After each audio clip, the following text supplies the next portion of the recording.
बिस्मिल्लाहिर्रहमानिर्रहीम। अस्सलाम वालेकुम students, welcome to sir Hasnain Academy. So आज हम अपना नया टॉपिक पढ़ेंगे कि जिसका नाम है, एक शॉर्ट क्वेश्चन है टेक्स्ट एडिटर, और साथ कंपाइलर हम पढ़ेंगे और साथ प्रोग्रामिंग बेसिक वगैरह हम पढ़ेंगे। सो हम स्टार्ट करते हैं कि टेक्स्ट एडिटर के बारे में, कि टेक्स्ट एडिटर को पढ़ेंगे कि क्या है। स्टूडेंट्स, जो टेक्स्ट एडिटर है ना, ये बेसिकली एक सॉफ्टवेयर है जो कि प्रोग्रामर्स को, जो कि यूज़र को अलो करता है, इस बात की इजाज़त देता है कि वो प्रोग्राम को राइट कर सकें, ठीक है, और वो प्रोग्राम को इवन के उसको एडिट भी कर सकें। और याद रखना स्टूडेंट, जितने भी आईडी होते हैं ना, उनका एक अपना स्पेशल टेक्स्ट एडिटर होता है। इस तरह है कि ये जो आईडी एक सॉफ्टवेयर है, उसके अंदर एक छोटे छोटे सॉफ्टवेयर हैं, लाइक टेक्स्ट एडिटर हो गया, कंपाइलर वगैरह हो गया, ठीक है। समझ आ गई इसकी, कि यहाँ पे देख लें, text editor is a software. Text editor क्या है? एक सॉफ्टवेयर है। अब क्या करता है सॉफ्टवेयर? डैट्स अलो प्रोग्रामर, जो कि प्रोग्रामर को इस बात की इजाज़त देता है टू राइट, लिखने में, एंड एडिट कंप्यूटर प्रोग्राम, और कंप्यूटर प्रोग्राम को एडिट करने में। और इस बात को याद रखिएगा कि जितने भी आईडीज़ हैं, ठीक है, इंटीग्रेटेड डेवलपमेंट इन्वायरमेंट, इनके अपने एक स्पेशल टेक्स्ट एडिटर होते हैं। All IDs have own special text editor वगैरह। ठीक होगा स्टूडेंट्स, ये था हमारे पास टेक्स्ट एडिटर। अब हम शुरू करते हैं एक नया टॉपिक, जो कि है कंपाइलर। कि कंपाइलर क्या है, इसके बारे में हम पढ़ेंगे। स्टूडेंट्स याद रखिएगा, कंपाइलर एक है सॉफ्टवेयर, ठीक होगा, जो कि इस बात का रिस्पॉन्सिबल होता है, ज़िम्मेदार होता है, कि जिसका ये फ़र्ज़ होता है कि वो हाई लेवल प्रोग्रामिंग लैंग्वेज को मशीन लैंग्वेज में करे। जैसे कि लेट्स सपोज करें कि एक जो पर्सन है वो, उसकी लैंग्वेज है उर्दू, और एक पर्सन जो है वो इंग्लिश लैंग्वेज बोलता है। तो ये दोनों आपस में ना लैंग्वेज को समझ नहीं सकेंगे। तो आप इनके दरमियान वाला जो पर्सन होगा, उसको उर्दू भी आती होगी, उसको इंग्लिश भी आती होगी। जब उर्दू वाला पर्सन बात करेगा, ठीक है, तो वो उसको ट्रांसलेट करके ना इंग्लिश वाले को बता देगा। जब इंग्लिश वाला बात करेगा, तो वो जो पर्सन होगा ना, थर्ड पर्सन, वो उसको ट्रांसलेट करके उर्दू में बता देगा। इसी तरह ही, एग्जैक्टली इसी तरह ही, जो कंपाइलर होता है वो बेसिकली जो है वो हमारी लैंग्वेज को कन्वर्ट करता है। किस में करता है? मशीन लैंग्वेज में, इनके 0-1 में, क्योंकि कंप्यूटर जो है वो अंडरस्टैंड करता है सिर्फ 0-1 की लैंग्वेज, इनकी मशीन लैंग्वेज है। जैसा कि ये देखिए कि कंपाइलर बेसिकली क्या है। Compiler is a software.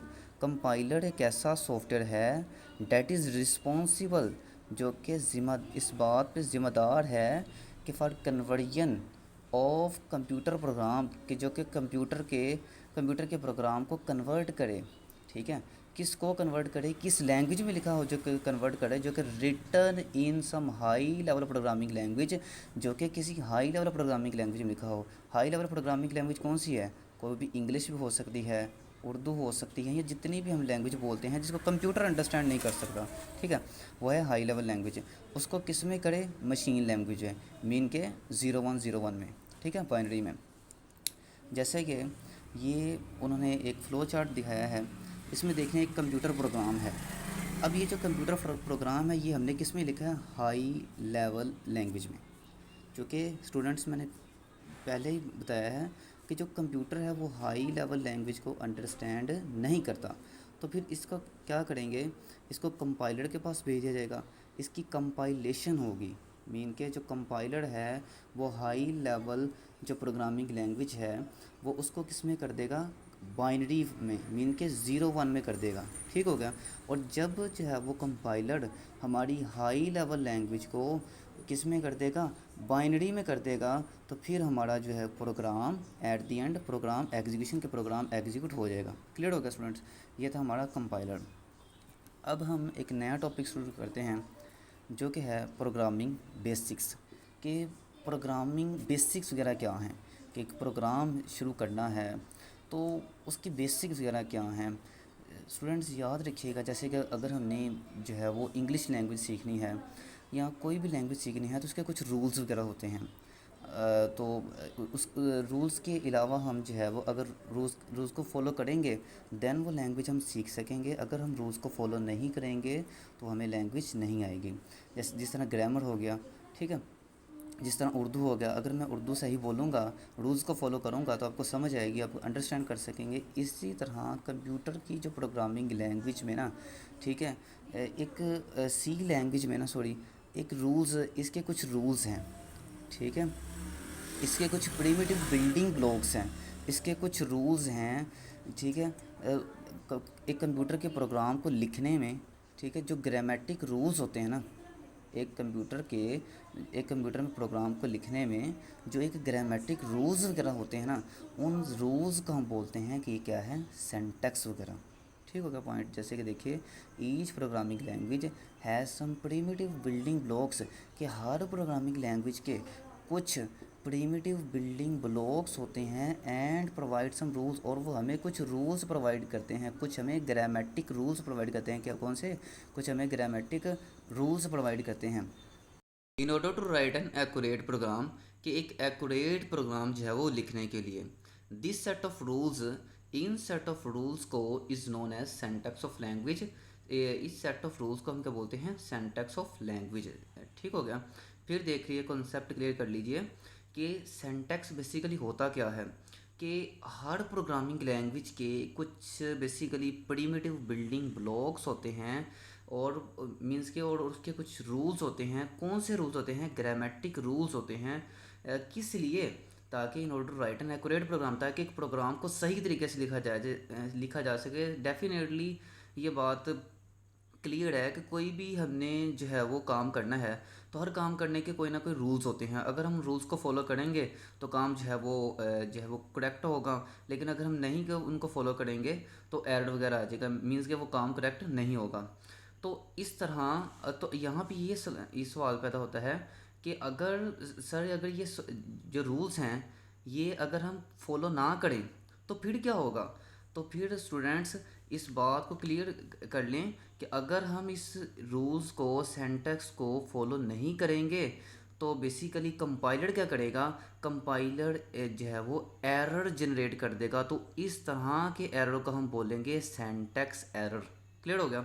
यहाँ से देख लीजिए, पहले प्रोग्रामिंग, अगर प्रोग्रामिंग के दौरान इफ़ प्रॉपर सिंटैक्स और rules of programming language are not followed, यानी कि वो कह रहे हैं कि अगर प्रोग्रामिंग के दौरान ये जो अगर जो सिंटैक्स हैं, जो रूल्स हैं, अगर हम इनको प्रॉपर जो है वो फॉलो नहीं करेंगे तो फिर प्रोग्राम के क्या करेंगे, फिर प्रोग्राम कैसा जो है वो क्या कंपाइल होगा या कंपाइल नहीं होगा? इस सवाल तो ये होता है ना जनरेट। तो the program does not get compiled, program जो है स्टूडेंट्स ये बात को जान लीजिए कि जो प्रोग्राम है वो कंपाइल नहीं होगा। तो इस केस में जो हमारा कंपाइलर होगा वो क्या कर देगा? वो जनरेट कर देगा क्या? एरर। तो इस तरह के एरर को हम क्या बोलेंगे? Syntax error. क्लियर हो गया? ये भी एक डेफिनेशन है। आगे हम एक डेफिनेशन करते हैं रिजर्व वर्ड की। स्टूडेंट्स, आपको इस बात का पता होगा कि फ़र्ज़ किया अगर किसी ने कोई सफ़र करना है तो बाज़ुकात ना वो पहले ही अपनी सीट जो है वो रिज़र्व करवा देते हैं।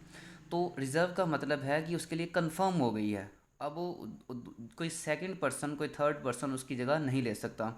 तो इसी तरह डेनिस रिची ने जब ये सी लैंग्वेज जो है वो क्रिएट की थी ना, तो उसने कुछ रिज़र्व वर्ड भी साथ जो है वो क्रिएट किए थे। लाइक अगर मैं इफ़ को ले देखूँ तो इफ़ को हम यूज़ करते हैं कंडीशन के लिए, ठीक है। इंट है तो वो इंटीजर डाटा टाइप के लिए। इसके अलावा हम कोई भी डाटा टाइप, यानी कि इफ़ जब जैसे कि इंट है तो उसमें हम फ्लोट नहीं इस्तेमाल कर सकते। क्लियर हो गया? मींस के इंट है तो वो इंटीजर के लिए ही रिजर्व हो गया है। ठीक हो गया?